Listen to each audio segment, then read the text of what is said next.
Hello guys, greetings of the day from your dentist friend Dr. Gaurav Gupta. Did you ever hear the saying, the mouth is a mirror of our overall health? The health of your mouth can be a sign of your overall health condition. Many serious diseases such as diabetes, HIV, AIDS and some eating disorders show their first symptoms in the mouth itself.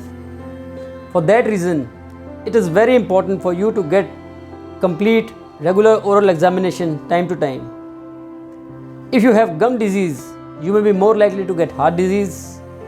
If you have diabetes, you may be more likely to get gum disease.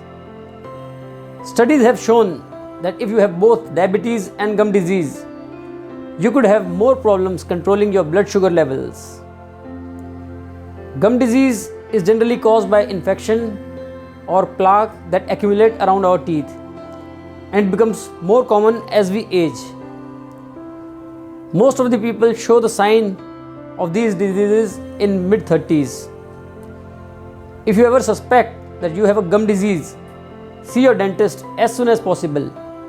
He or she can recommend you the appropriate treatment and help you determine whether it's a sign of some underlying health problem or it's something related to oral problem itself. So guys, don't ignore your dental health and keep yourself overall healthy. Goodbye, eat healthy, stay healthy and take very good care of yourself.